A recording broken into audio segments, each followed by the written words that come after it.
4E3.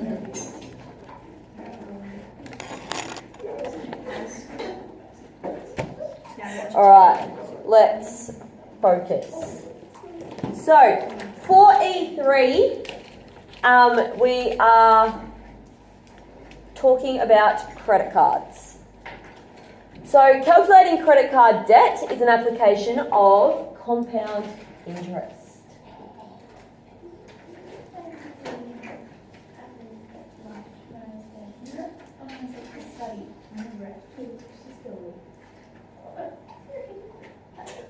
Feels all right? Yeah? It's Friday afternoon. Go home.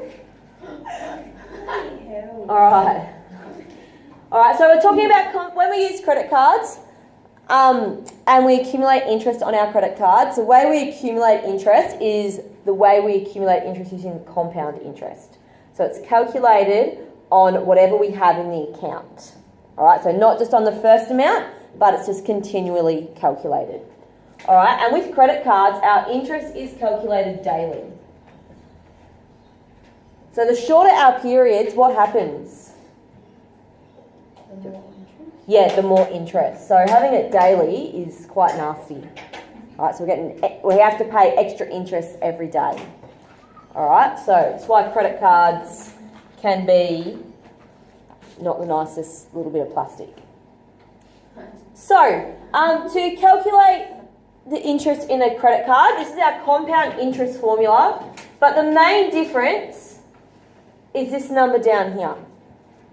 All right, and that's just, we're using this number down here because that is daily per year, 365 times 100. All right, that's why we've got 36,500. But other than that, everything else is the same as our compound interest, but our N, instead of years, is the amount of days. So if we're talking about a month, generally we would use that as 30 days. All right? Any questions so far? We need to remember that when we're calculating compound interest, when we use the formula, we calculate the total amount that we have to pay at the end of the term. So not just the amount of interest, but the principal plus the interest. So if we want to find out just how much interest we've accumulated, we need to take away everything we have. We need to take away that and then take away the amount we started with. Does that make sense? So the amount we started with away from our total amount. Not like simple interest where it just calculates the amount of interest. Do we get the difference? Yeah? Cool. All right. So let's go into some examples. So determine how much interest is payable on a credit card debt. Whoa, what have in there? That's meant to be dollars. And that's meant to say of. Sorry. A credit card debt of $5,630 at an interest rate of 17.8% per annum for 27 days. So the first thing we're going to do is find the total amount owed. So that means we're going to use this formula up here. So our P1 plus R over close bracket to the power of N. So what is our principal amount?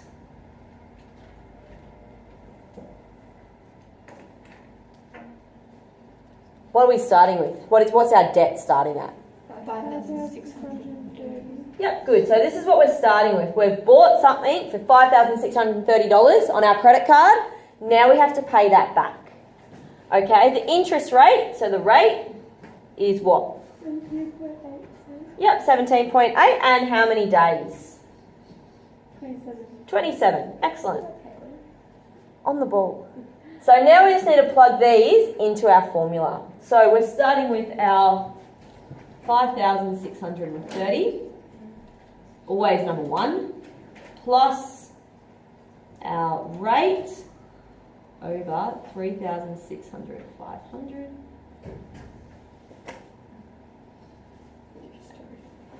And to the power of 27 because we have 27 days. So plug that in and what do we get?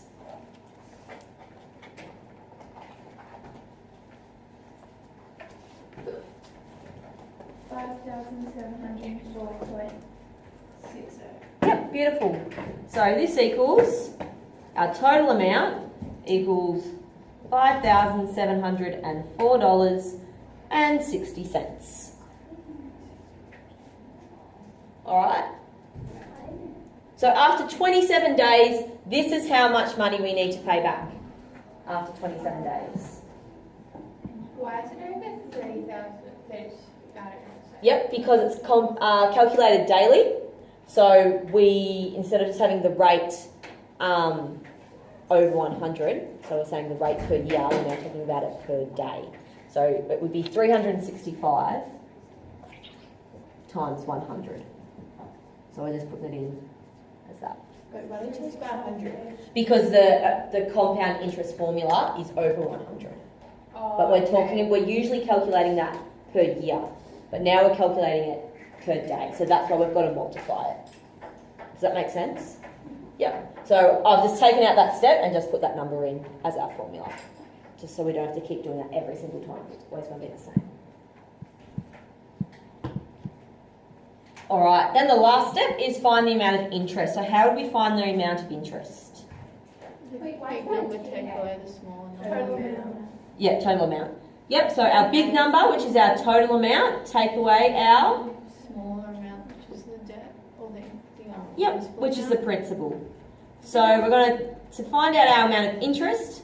It's our total amount. So the total amount we have to pay after 27 days. Take away our principal. We're not taking away the principal from the school, just principal amount. Oh, pretty funny joke. I mean, nothing. $74.60. Oh, yeah. Don't send that to her then. Sorry, friend. Alright, so the total amount of interest we have is $74,060. 74,000. My goodness, $74.60. That's a lot of money. 70, yeah. No, not that much. $74.60. So in 27 days, so in about a month, you already have to, this person already has to pay an extra $74.60 Jeez. because they bought something on their credit card. Stupid. Who said asking me a question? Me? Yep. Doesn't A just mean total amount? Yeah, you can just put A, that's fine. Yep, A or TA. Alright, any questions? Okay, so this is the basis of how credit cards work. But most credit cards aren't as nasty as this. They're nasty, but... Oh, had everyone finished copying? Yep. Okay. But instead of being totally nasty, they do give us a little bit of kindness. So, in that they have an interest-free period, which means, okay, so I've bought this for $5,600 whatever dollars. I know I have to pay it back, but the bank has said I've got this amount of days, and if I pay it back within this amount of days, then I don't have to pay any extra interest. I just pay back what I bought it for. But if I go over this amount of days, then I start accumulating interest. Does that make sense? Cool. So these are called interest-free periods. Oh, I need to take the lid off my black marker. And most credit cards have what they call a statement period, which is usually about 30 days, which is usually about a month. And during this statement period, there's no interest charged. So what that means is, so statements usually last for a month. If you got your bank statements, you get one for February, you get one for March, you get one for April, get one for every month. So depending on what part of the month you purchase whatever you're buying, will depend on how many interest-free days you get. If you buy something at the very start of the month, on the 1st of February, then you have the rest of February to pay it off. That's that statement period. Whereas you bought it on the 20th of February, then you only have the rest of February with that interest-free period and that statement period. Does that make sense? So depending on how earlier in the month you buy it, will give you more time to pay it off. Yeah? Yeah? No? Yep. Cool. Girls in the back row? Yep. Cool. All right. So that's our statement period. And then there's usually another period after that, which is also interest-free. And depending on what bank and what credit card will depend on how many days that is. It's usually between 15 and 25, but it will be told how much it is. So it will be a 20-day period or a 15-day period. So you've got your statement period plus those extra days. So if you buy it, say, on the 1st of February, you've got the rest of February, and then you've got 15 days as well. Whereas if you buy it on the 20th of February, you've got the rest of February and those 20 days. Does that make sense? So if you buy something earlier in the month, you've got more time to pay it off than if you buy it towards the end of the month. Making sense? Cool. All right. And this interest-free days, that doesn't change. No matter what day you buy it, that doesn't change. It's just the days of the statement period that change, depending on how far you are into that statement. All good? Cool. All right. So, that's what all of that says. Let's go down to our example.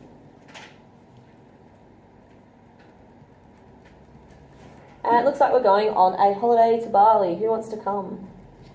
Wouldn't mind that. Yeah, I could go to Bali right now, I reckon.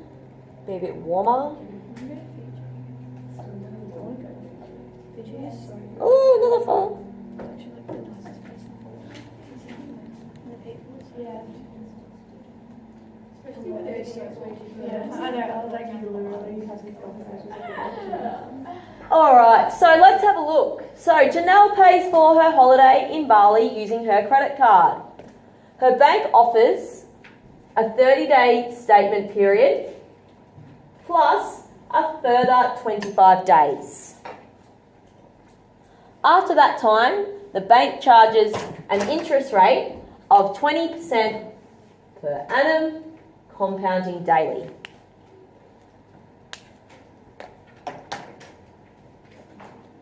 Alright, so the cost of the holiday is $1,500. That's a pretty good price for a holiday. Wouldn't mind paying that.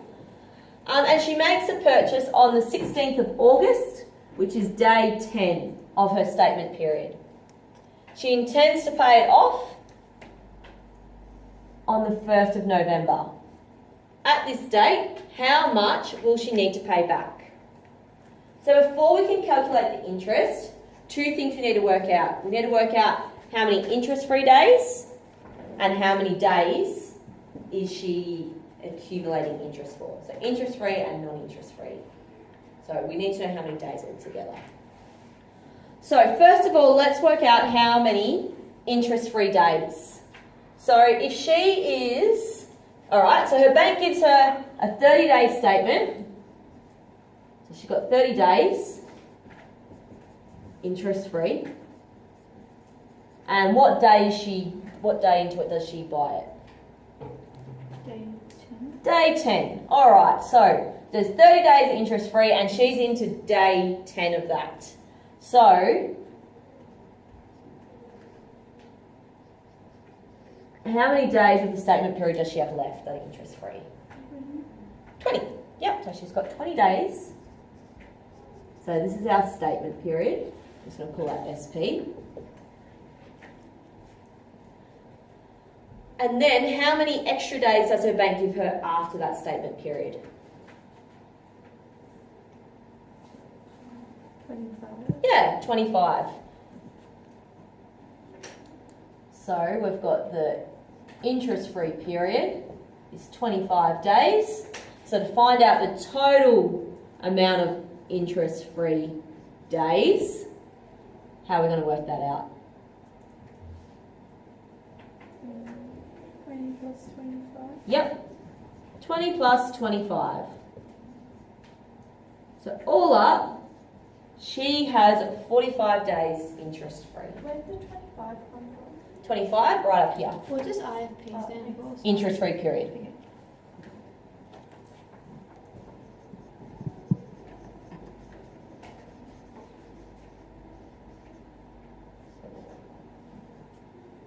Alright, and that came from here. That we were just told that. So she's got 20 days left of her statement period, and then she's got plus an extra 25 because the bank said so.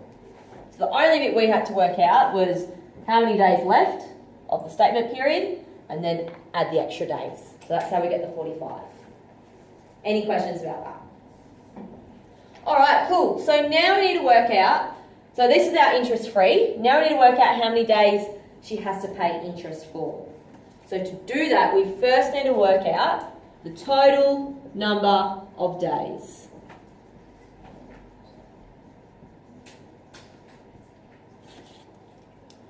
All right, so if she is on the 16th of August, how many days are left in August? We need to count 17, 18, 19, 20, 21, 22, 23, 24, 25, 26, 27, 28, 29, 30, because we're not paying it on the last day. So we're going to 14 days. So we've got August, we've got 14 days. Remember, this isn't, we're just trying to find a total amount of days between when she paid it and when she bought it and when she paid it. That's what we're just trying to work out at the moment, how many days altogether. We've got August. We have September. And she's got to pay it on the 1st of November, so we've also got October. So this is the total number of days that she's had to pay it off. So we're going to add all these together. Total number of days between when she bought it and when she paid for it. And that equals 75. That's the total number of days. Do you add the day, the first? Which one? Because she pays back on the 1st of November. No. Because she's paid it and it calculates at the end of the day. So to find out how many, this is our total. To find out how many she has to pay interest for, how are we going to find that out?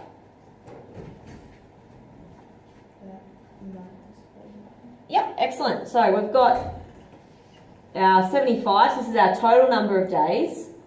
Well, I'm just going to write that first. So total number of days, take away our total of interest-free days. So we're talking about this one. And we're talking about this one. All right, so we've got 75, take away 45. So how many days does she pay interest for? She pays interest on 30 days. The reason we need to know this is so that when we go to put it into our formula, we know what our n equals. If we don't know how many days, we don't know what our n equals. Yeah? How come you don't pay on the last day of August? You can't pay. That's a really good question. What was this? 31.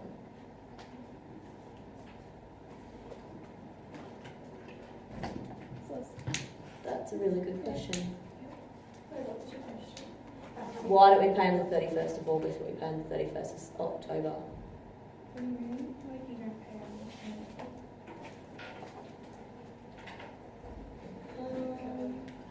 on I'll have to get back to you on that one.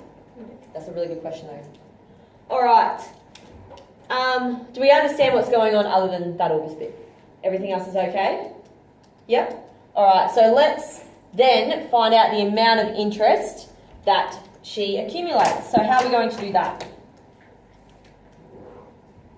How are we going to find out how much interest?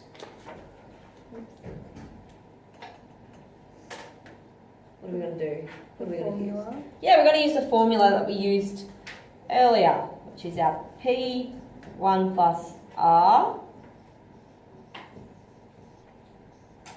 This one. Remember this one?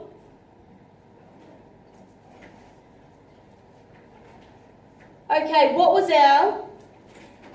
our principal amount? What did we start with? Or what did Janelle start with? Because we're not going to Bali. Yep, so first of all, she paid 1,500. At what rate is she accumulating interest? 20%. And it's compounded daily. And for how many days is it accumulated for? 30. Plug that into your calculator.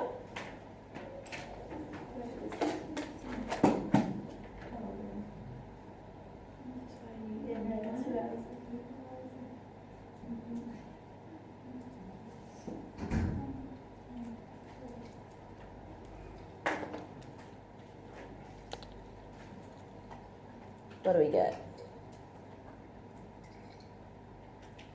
1,524.85. Yep. Okay, so this is the total amount she has to pay back. It's asking the calculate the amount of interest accumulated. So how will we find that? Yep, good. So to find out the amount of interest, we need to go our total amount, take away our principal. Hey, you good?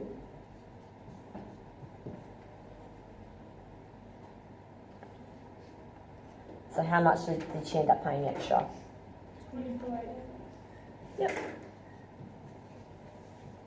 So she paid an extra $24.85. That's cheap. Yeah, it's not too bad. Yeah, I wouldn't mind paying that. If it meant I could pay it off a little bit later. All right, any questions? The most confusing part about this is the days. That's where we're going to get confused. It's not hard, it's confusing. Okay, there's a difference between something being hard and something being confusing. Something's confusing, it means that we need to take it slow, we need to break it down and do it in its parts. Alright, so when we're doing these bits, break it down as much as you need to. Write it out as much as you need to. Alright? If you need to do more steps than this, that's fine. If you need to get out the calendar and write the calendar out, do that. Alright? We all good with this? Cool. All good.